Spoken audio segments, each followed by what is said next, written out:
Hey guys, how's it going? Welcome to the Shrewsbury Biscuit podcast. I'm your host, Alex Whiteley. I'm laughing because if I don't laugh, I'm going to cry. It's been one of those days today. I don't get stressed often, I really don't. But today I was just kind of like, nothing's going right and, whatever. But I'm going to make today positive. That's my new mantra, is kick today's butt. And joined with me today is Rachel from Dog Aids. The second time you come on the show. Thank you very much for joining me. Yeah, thank you for having me back on. Yeah, it's nice to see you in person, meet you in person. Because last time obviously we did it over Skype or Zoom or whatever it was. That was like the beginning when I was trying to learn how to do everything online with really terrible internet. Yeah, it's not ideal, is it? It's really not. I mean, I made some terrible stuff that sounded terrible but was actually fantastic because I thought I'd lost my livelihood. I thought I couldn't go out and do this sort of thing. So being online and being able to actually carry on gave me a new lease of life. So that was kind of like, I was really energetic, enthusiastic, and some of the interviews I did via Zoom or Skype were really enthusiastic. They were good, lots of energy. But I was just constantly let down by the internet because I was kind of like, hold on, it's buffering or something. You know what it's like. How have you been? You been good? Yeah, really good, thank you. Got an exciting week coming up, actually. On Sunday, it's the start of International Assistance Dog Week. Wow. So the 2nd till the 8th of August is going to be a really exciting week for us. So busy this week preparing, but yeah, really good. Obviously, you're going to be restricted because of what's going on. Yes. So what are your plans for this then? What are you going to be doing? Well, a bit like how we did ours last time, we've been doing some Zoom videos with some of our clients, nice. Which is new for me as a dog trainer to be entering into the video editing world. But it's hopefully going to showcase the people behind our charity as well as just the dogs, because a lot of the time what gets attention on our social media pages are the cute pictures of the dogs. Yeah. I was talking about that a while ago. I was talking about cat pics and dog pics and videos and stuff like that. I was always like, I'll never be one of these cat video people. I've got big. Now all I do is share cat videos, dog videos and things because they're just so likable, aren't they? Very infectious. And I guess that's what does that help you with what you guys do, is the fact that there's such an infectious thing to it, the videos and stuff. Yeah, I think so. The difficulty we have is that I think sometimes people, if they only see pictures of dogs, think that we're like a dog rescue charity, so like Dogs Trust, that kind of thing, whereas actually we're a disability charity who kind of use dogs. We train them up and they then help people, but if there's no communication with the clients, no pictures of the clients, people don't get that the two are interlinked. And if you abbreviate our name to Dog Aid rather than Dog Assistance and Disability, people just assume we're a rescue charity. I learned a lot from speaking to you. It's not a guide dog, it's an assistance dog. We learned all that and the different tasks and things that dogs can do. Can we talk about some? I mean, we talked a little bit last time about what these dogs can learn to do. What's the craziest things that you can actually teach a dog to do to help someone? I wouldn't say crazy. That's unique.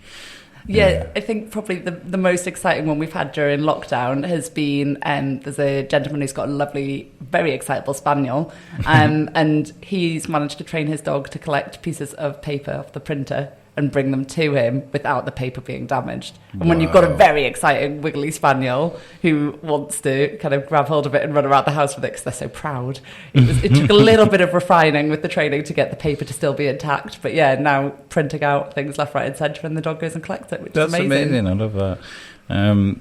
I always remember that old Foster's advert where the dog would go and get the beer from the fridge. That's what's like amazing, because people are lazy. But I mean, obviously, the people that need to use the dogs for these abilities really appreciate the help that they get, And what's the response been like for you guys online since last time we spoke? I mean, you saying you've been utilising online training a lot with the dogs. Yeah, so actually we've decided that in September we should have been holding our workshop for clients, which we normally hold in Stoke Mandeville, and we have like a big conference centre so that we've got space for the dogs, wheelchairs and everybody to move around.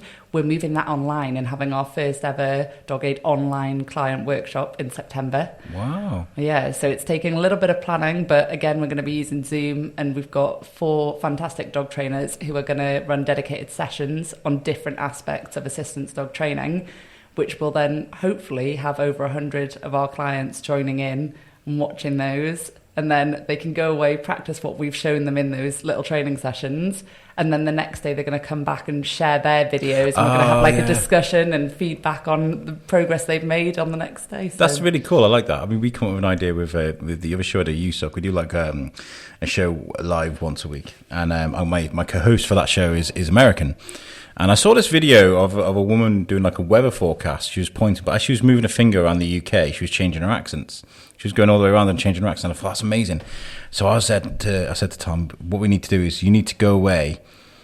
I'm going to give you some UK accents, some Geordie accents, Liverpool accents. You know, as American trying to do them, they're funny. And he's going to give me some American ones. We're going to have a week to learn them, then come live on a Facebook live show, and then reproduce these accents without any help from. So that'll be fun. It's funny little games like that keep the world turning while we're doing all this. Zoom has just been it's been brilliant, but there's also been like. It's almost a new etiquette we've all had to learn, right? I mean, I was on a Zoom conference call, big Zoom conference call yesterday. I forgot to mute, and I was like, like coughing down the thing while someone was talking. Oh my god, yeah. I mean, they laid out some rules. Please don't have any annoying sounds in the background. Make sure you have a nice view behind you. You know, they were laying out all these rules. Keep your thing on mic, you know, on mute. So you don't disturb people while they're talking. And I completely forgot. So while someone was like giving their spiel about who they were, their intro, I'm like, microphone. The worst thing about it on Zoom is if you're the person who forgets to do that, it lights up in yellow, doesn't it? It shows everyone who you are and means and shames you. Yeah. And then as well, like when it's your time to say your bit, you don't know. I mean, I get a lot of feedback. I can hear my own voice doing this, right? So when I can't hear my own voice, I'm kind of like, is it working? So I'm like, hi, hello? And I look like a granddad with on the phone. Hello, it's a strange thing, but it has helped so many people, so we can't complain. Now we're here because we have mutual friends. You guys are being helped by the Shropshire Shropshire Virtual Show.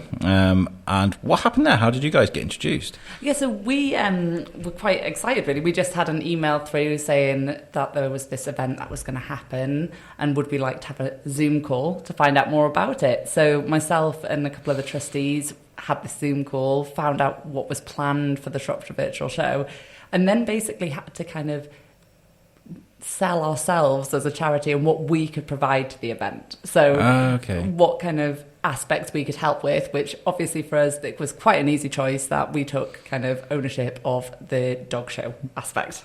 Cute cuddly dogs, there you go. We've just been talking about that. Yeah. So what did you, we were talking about, I was speaking to Anna and Scott, and they were saying that they're doing like a beauty competition or something for dogs, or I can't remember what it was.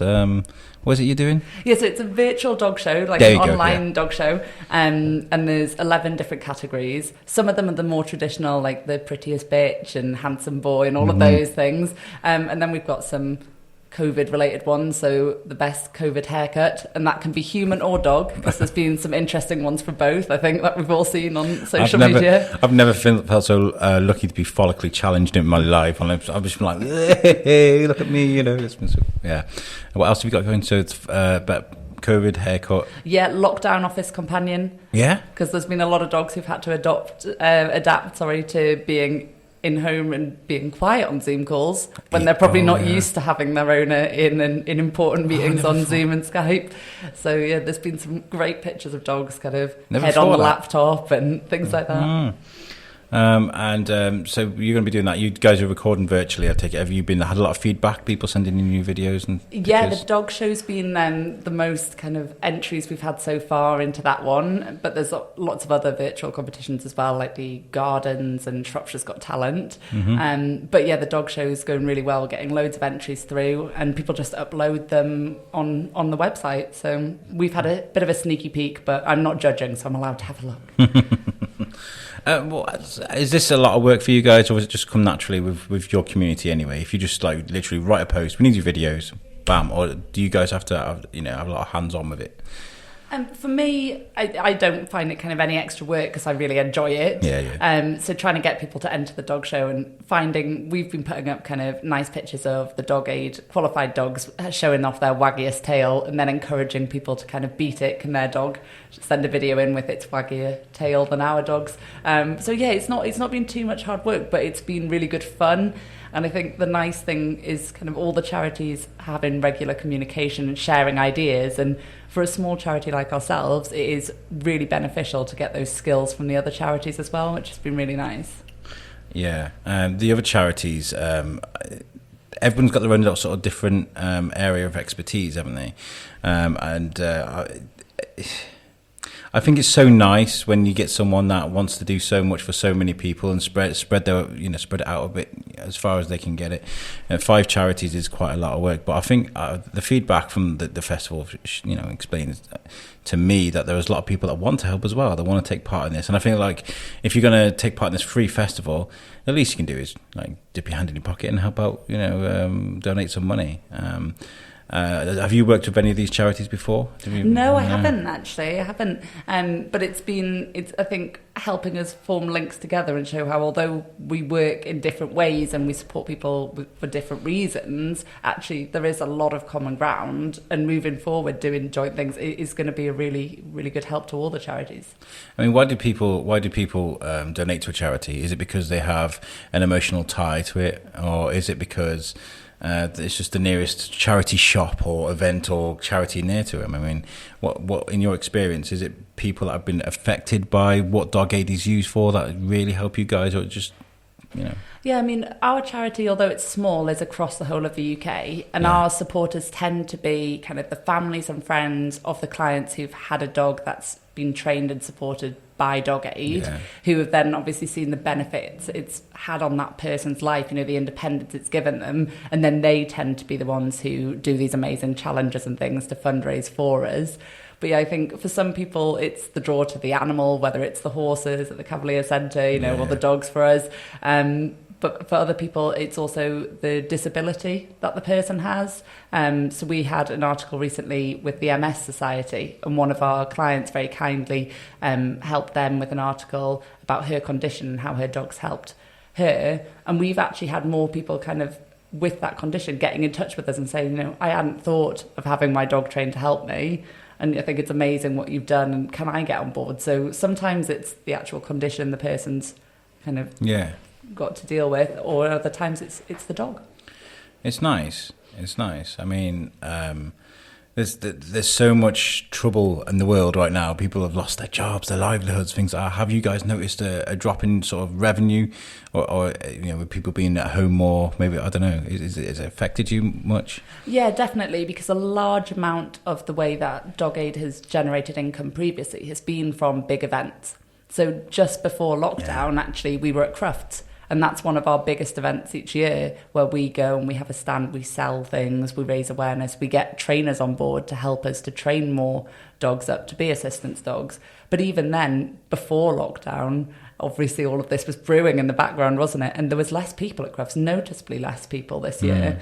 So that had an impact. And then all the events throughout the summer cancelled. So, yeah. Yeah, I mean, it's affected everything, every walk of life. I mean, my big thing is Comic-Con, right? I love Comic-Con. There's no Comic-Con.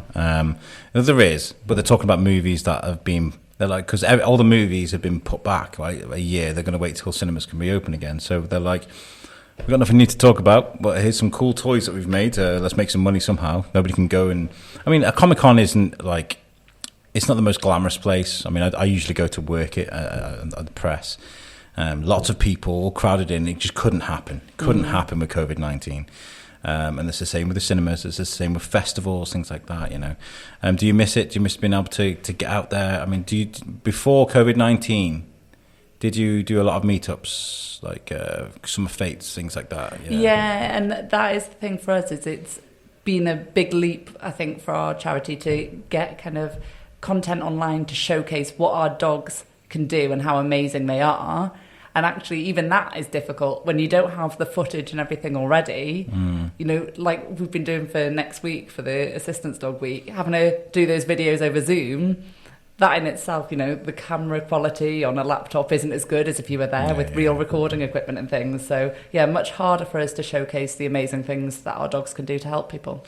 I mean, there's some places that are starting to open now, socially distanced, of course. I mean, I've been out, the listeners will have seen the vlog I made with Timmy at Cosford, which was awesome. It's like 20 minutes long, but it's a great watch.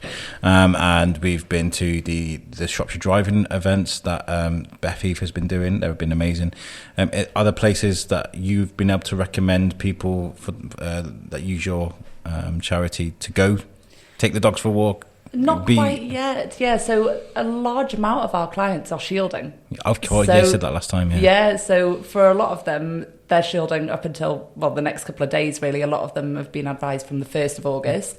But even then, I think for a lot of people, when you've been in shielding, you've not been out, and people haven't necessarily been great at keeping their social distance. Yeah. If you go out with an assistance dog, people can't help themselves. They see a cute dog, and even though I know, and probably you know, if a dog's got a jacket on it, it's working, you shouldn't touch it. But people do. They like walk past and just wipe their hand over the top of it. And that's going to be a concern for our clients, that they're vulnerable already. And the last thing they need is some stranger they don't know. They don't know whether they've got COVID, and they could potentially touch their dog, and it's very difficult. How do you socially distance with a dog? If someone pets your dog, is that contaminating the dog? So it could be, couldn't it? So it's a big challenge for them. And then you get people who might say, "Well, leave the dog at home." Well, no, they potentially need the dog exactly to go out with them. Yeah, you shouldn't have to make that compromise just because people want to touch the dog. Yeah. And then obviously now everybody's wearing face masks. How are dogs responding to face masks? Yeah, so we quite early on, a couple of our clients, mentioned that to us, and they said, like, what can we do? And it is the same as with any of the other training that we've been doing for our dogs, is just to prepare them for seeing people wearing them and introduce the mask gradually, which is a bit easier now that PPE isn't as limited and people can get face coverings and face masks to practice with in the house. But we've done little videos where, you put the mask on yourself, and if the dog's okay, give them a treat and reward them, give them a fuss, and then build up the amount of time that you're wearing the mask for. It makes me laugh because traditionally robbers wear masks, right? And dogs are trained to tackle robbers. So dogs everywhere across the world must be so confused now. They're like, so we don't tackle the robbers anymore. Everyone's robbers. What's going on? Like, it must be so confusing for them. But yeah, the training helps you guys, I guess. It's a great world when you can do something like that, because we didn't have that years ago. We didn't have Zoom or Skype. You'd have had to tackle it, personally, and you couldn't do that. Yeah, I think that's the greatest thing, isn't it, about the internet, is sharing that knowledge and giving everybody the chance to kind of learn new things, which we've all seen, haven't we? Over lockdown, everyone's picking up new skills and hobbies they didn't have before. Yeah, I can't think if I've... I guess the vlogging, I think I missed going... I don't do vlogs, because some guy came up to me in YouTube... in Cosford, and he was an autistic child. He's like, are you a YouTuber? And I was like, my kids call me a YouTuber, and I'm not... it's one of those cringy terms I don't like, but now technically I guess I am, and I hate that, but it's because I missed going out.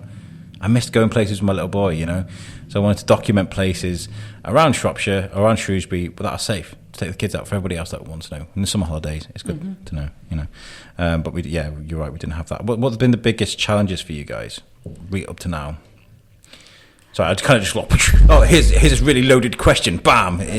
So I think originally it was getting everything set up. So when it was kind of, certainly for me, because I actually joined the charity during lockdown, I hadn't met the rest of the team at Dog Aid. I didn't have equipment. I didn't have a laptop. Getting all of those things when you've got to do it socially distanced was really challenging. But actually, once we were set up and everybody was logged onto the server and could access all of the documents and everything, it's been pretty smooth sailing since then. I bet it's an advantage for you, though, because you've learned to do it. You need to work by yourself and use your own initiatives. So it's kind of like, well, I got this, baby. What the plans for the future? Because it's really hard to plan ahead, isn't it, with what's going on? I know you guys are Shrewsbury based, but you work across the whole country. Is there any plans to expand or make things easier for you guys to work together? Yeah, so it's been a bit of a logistical nightmare getting things ready to move back to face-to-face training for our team of 130 volunteer trainers and our clients in training. But we're nearly there, so all of the risk assessments and everything, that's what we've been spending a lot of time doing. And now we've got to gather all of those from all the trainers and all the clients and check everybody's done all their paperwork before, if they are ready and they feel comfortable, hopefully returning to face-to-face training in August.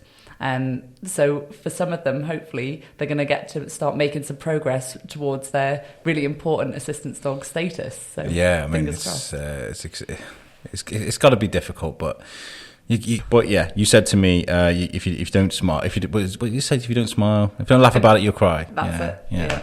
And I think that's a philosophy for everything that's gone on with COVID-19. We've had a lot of our liberties taken from us, you know. And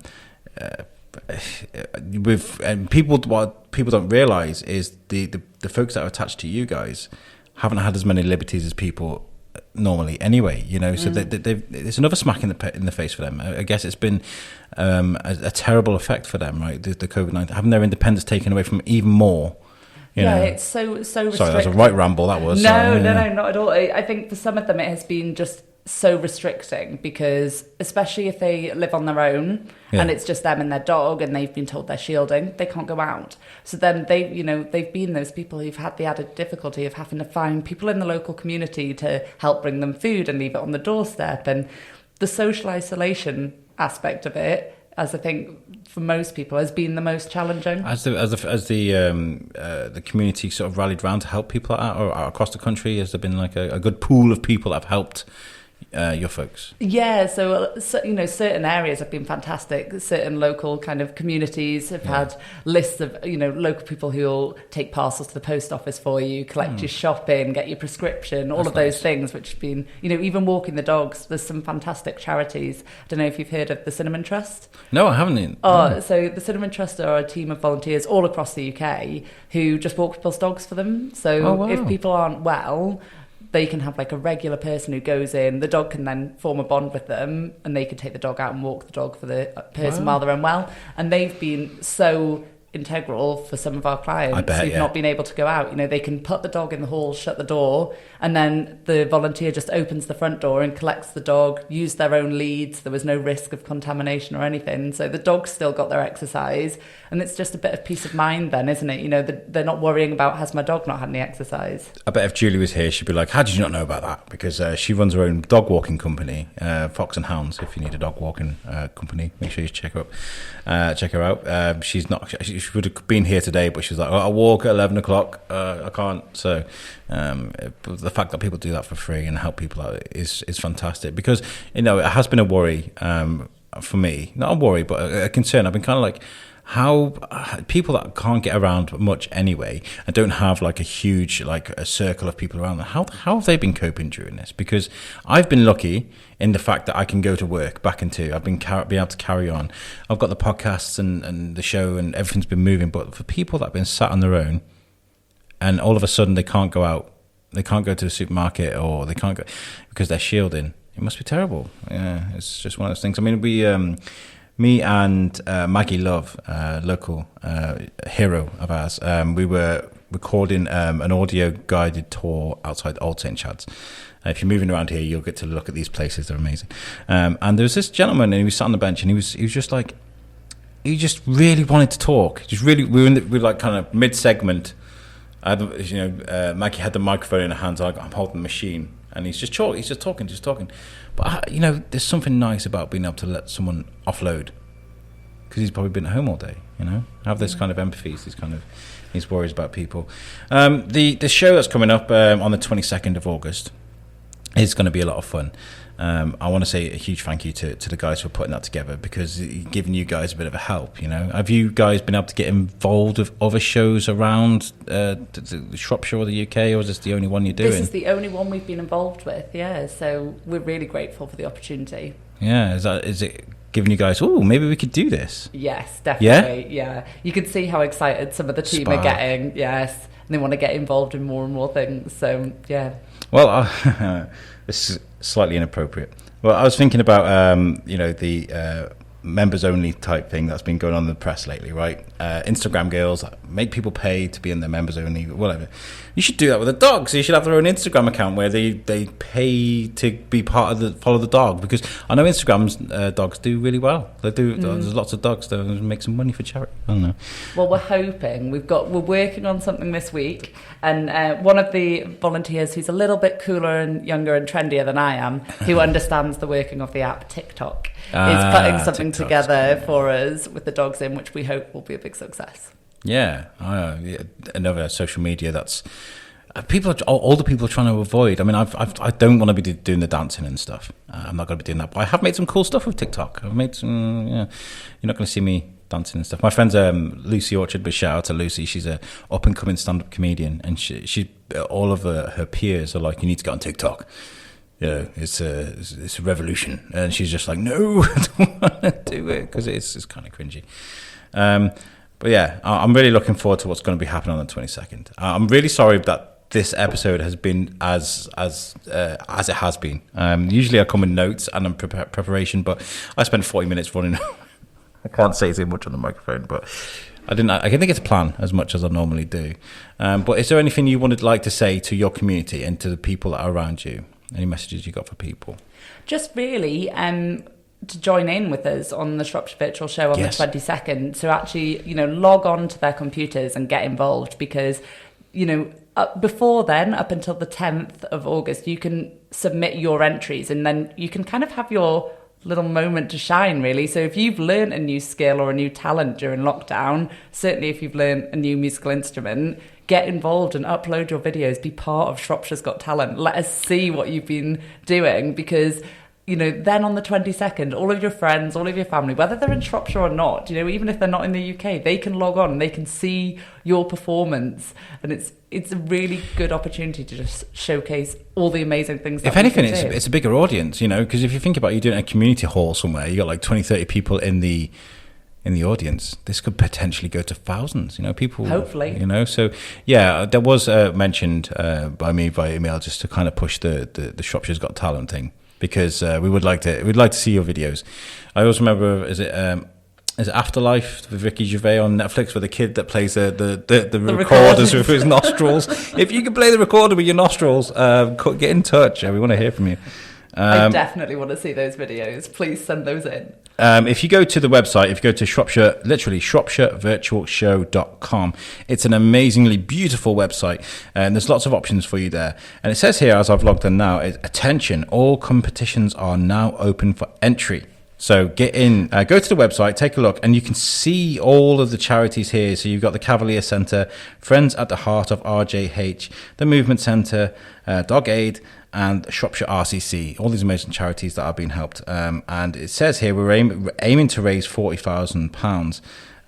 So there is the option there to donate throughout the whole day.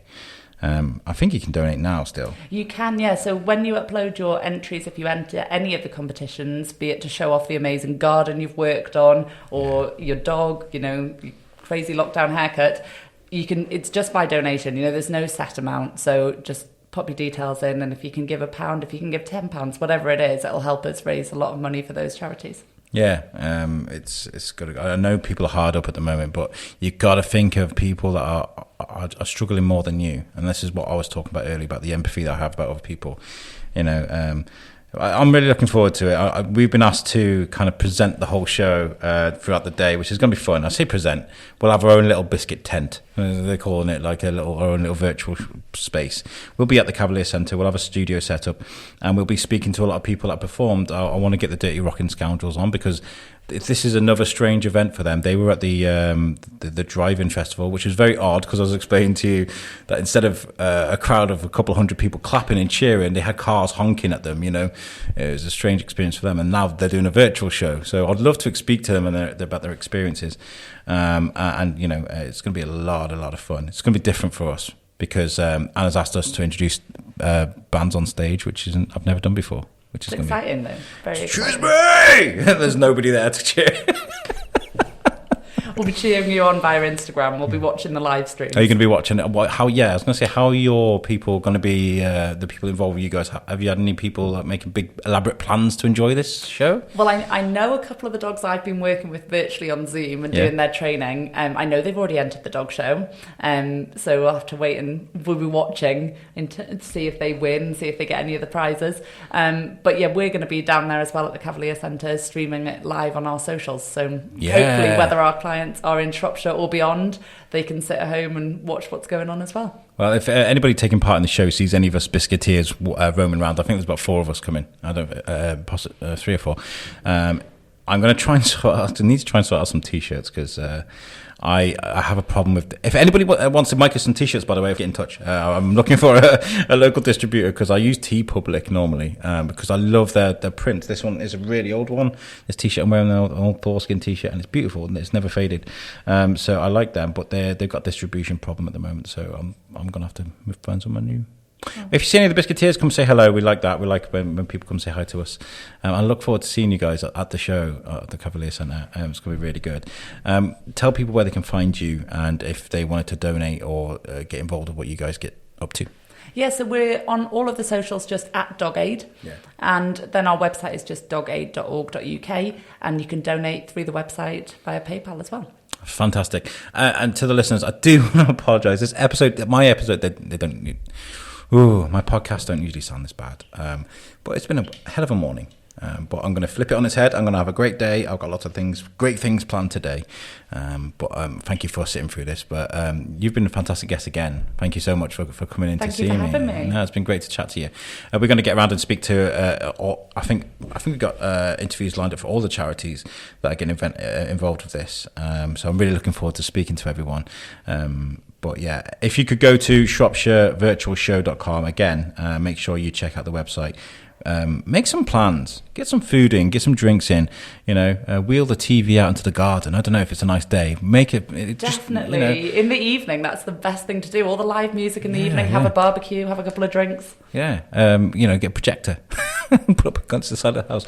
I don't know. Just make a plan. Get some friends around that are in part of your bubble, of course, socially distanced, and make a thing out of it because we're not going to get a chance to do much of this. There's no Glastonbury, there's no V Festival, so yeah, let's take part in something that's local and great. Right, this has been a fantastic episode. Make sure you check out our website, which is www.theshrewsburybiscuitpodcast.co.uk. You could get all of our audio there. That's made for that's made by our friends at Web Orchard, and you can get in touch with us from that website as well. We'd love to hear from you guys. Thank you very much. Thank you for having me. Thank you. Cheers.